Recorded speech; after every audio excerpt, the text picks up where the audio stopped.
ለምንድነው አብዛኛው ሰው ቀኑን ሙሉ ደክሞ እየሰራ አሁንም በገንዘብ እጥረት የሚሰቃየው? ለምንድነው አንዳንዶች ብዙ ገንዘብ አግኝተው በቅጽበት ባዶ እጃቸውን የሚቀሩት? እውነታው ግን ይህ ነው። ገንዘብ በአጋጣሚ ወይንም በግምት አይመጣም። ገንዘብ የራሱ የሆኑ የማይሻሩ ሕጎች አሉት። እነዚህን ሕጎች ያወቀና የተገበረ ሰው ሀብታም ይሆናል። ሕጎቹን ችላ ያለ ደግሞ የቱንም ያህል ጠንክሮ ቢሰራ ከድህነት አውታር ሊወጣ አይችልም። በዛሬ ቪዲዮአችን አብዛኛው ሰው የማይነግራችሁን ነገር ግን ህይወታችሁንና የገንዘብ አስተሳሰባችሁን ሙሉ በሙሉ የሚቀይሩ 6 የገንዘብ ወርቃማ ሕጎችን እናያለን። ቪዲዮን እስከ መጨረሻ ከተከታተላችሁ በኋላ ስለ ገንዘብ ያላችሁ እይታ እስከ ዘላለም ይቀየራል። ዝግጁ ናችሁ? እንጀምር። ሕግ 1: ገንዘብ የሚሄደው ወደሚመኙት ሳይሆን ወደሚገባቸው ነው። በዓለም ላይ ሀብታም መሆን እፈልጋለሁ ብሎ የማያስብ ሰው የለም። ነገር ግን ፍላጎት ብቻውን አንድም ሳንቲም አያመጣም። ገንዘብ የሚሄደው ወደሚመኙት ሳይሆን ወደሚገባቸው ነው። እዚህ ጋር አንድ መሰረታዊ ጥያቄ ልታነሱ ትችላላችሁ። መገባት ማለት ምንድን ነው? መገባት ማለት ለሰዎች ችግር መፍትሄ መስጠት፣ እውቀትንና ክህሎትን ማሳደግ እና ዋጋ ወይንም ቫልዩ ያለው ነገር ማቅረብ ማለት ነው። በቀጣይ 5 ዓመታት ሀብታም መሆን ከፈለጋችሁ እንዴት ገንዘብ ላግኝ ብላችሁ አትጠይቁ። ይልቁንስ የኔን እውቀትና ክህሎት እንዴት ላሳድግ፣ የሰዎችን ችግር እንዴት ልፍታ ብላችሁ ጠይቁ። ምክንያቱም ዋጋችሁ ሲጨምር ገንዘቡ ራሱ ይከተላቸዋል። ሕግ 2: ገንዘብ የሚቆየው ብዙ የሚያገኙት ሰዎች ጋር ሳይሆን በብልሃት የሚያወጡት ሰዎች ጋር ነው።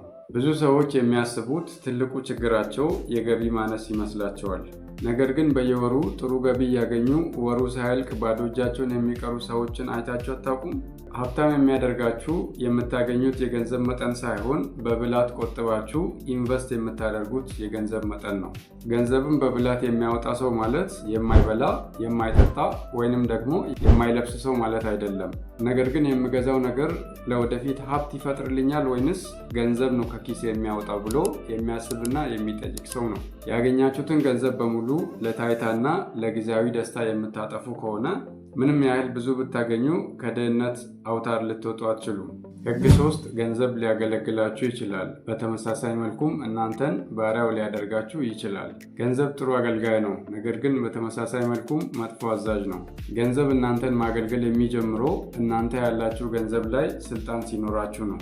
ገንዘባችሁ እናንተ ላይ ስልጣን ካለው ግን እናንተ ለገንዘባችሁ ባሪያው ናችኋል ማለት ነው። ሰዎችን ለማስደመም ብላችሁ አዲስ ስልክ፣ መኪና፣ ቤት በብድርና በዕዳ የምትገዙ ከሆነ እናንተ የገንዘብ ባሪያ ሆናችኋል።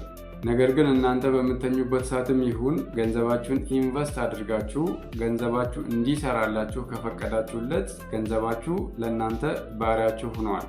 እናም የእናንተ ገንዘብ ያኔ እናንተን በቅጡ ማገልገል ይጀምራል ማለት ነው።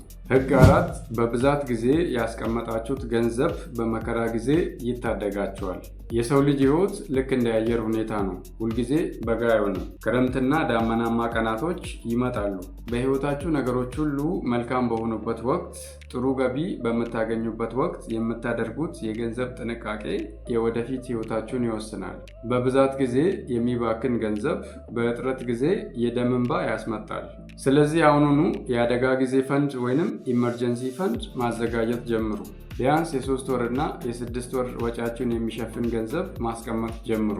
ይህ ሲኖራችሁ ያስቀመጣችሁት ገንዘብ በችግር ጊዜ የሰዎች እግር ላይ ከመደፋትና ከውርደት ይታደጋችኋል።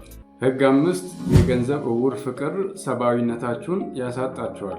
ገንዘብን መፈለግና ሀብታም መሆን ጥሩ ነገር ነው። ነገር ግን ለገንዘብ ያላችሁ ፍቅር ሰብአዊነትን፣ ቤተሰብን፣ ፍቅርንና እምነታችሁን የሚያሳጣችሁ ከሆነ ያ ሀብት ሳይሆን መርገም ነው። በሰዎች እንባ፣ በስርቆት ወይም በክህደት የሚመጣ ገንዘብ ሰላምን አይሰጥም። ገንዘብ ሕይወታችሁን ለማሻሻል የምትጠቀሙበት መሳሪያ እንጂ ዋና የሕይወት ዓላማችሁ ወይንም ግባችሁ ሊሆን አይገባም። ለገንዘብ ብላችሁ ያላችሁን ሰብአዊነት፣ ፍቅር፣ መተሳሰብና እሴቶቻችሁን በፍጹም እንዳታጡ። ሕግ 6: ፍላጎታችሁን መገደብ እስካልቻላችሁ ድረስ የቱንም ያህል ገንዘብ ብታገኙ አይበቃችሁም። ብዙ ሰው 100,000 ብር ሳገኝ እረካለሁ ይላል። ያን 100,000 ብር ካገኘ በኋላ ደግሞ 1 ሚሊዮኗን ሰኪር ካረገ በኋላ ደግሞ 2 ሚሊዮን፣ 3 ሚሊዮን እያለ ይቀጥላል። እውነታው ግን ይህ ነው። ፍላጎታችሁን መቆጣጠር እስካልቻላችሁ ድረስ የዓለም ሀብት በሙሉ ቢሰጣችሁ እንኳ ራሱ አይበቃችሁም። ገንዘብ እርካታን አይሰጥም። እርካታን የሚሰጠው አመስጋኝ መሆንና ፍላጎቶቻችሁን ካላችሁ ገቢ ጋር ማጣመር መቻላችሁ ነው። ሀብታም ማለት ብዙ ገንዘብ ያለው ሰው ማለት ብቻ ሳይሆን ባለው ገንዘብና በአነስተኛ ፍላጎቱ ረክቶ መኖር የሚችል ሰው ማለት ነው።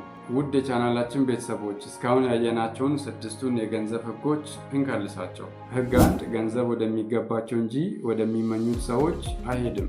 ሁለተኛ ህግ ሀብታም የሚያደርጋችሁ የምታገኙት የገንዘብ መጠን ሳይሆን ያጠቃቀማችሁ ሁኔታ ነው። ህግ 3 ገንዘባችሁን እዘዙ እንጂ ለገንዘባችሁ አትታዘዙ። ህግ 4 ሲኖራችሁ ያስቀመጣችሁት ገንዘብ በችግር ጊዜ ይታደጋችኋል። 5ኛ ህግ ለገንዘብ ብላችሁ በፍጹም ሰብአዊነታችሁን እንዳታጡ። ህግ 6 ፍላጎታችሁን ከገደባችሁና ካወቃችሁ ምንጊዜም ቢሆን ሀብታም ናችሁ። እንግዲህ እነዚህን ህጎች ከዛሬ ጀምሮ በህይወታችሁ ላይ መተግበር ጀምሩ። ከነዚህ ህጎች እናንተን የተመቻችሁ የትኛው ነው? ከስር በኮመንት ጻፉልኝ። እያንዳንዱን ገብቼ ያነባለሁ። ቪዲዮ ከተመቻችሁ ላይክ አድርጉ። ቻናሉን ሰብስክራይብ ካላደረጋችሁ ደግሞ ሰብስክራይብ አድርጉ። በቀጣይ ቪዲዮ እስከምንገናኝ ድረስ ቸር ሰንብቱ።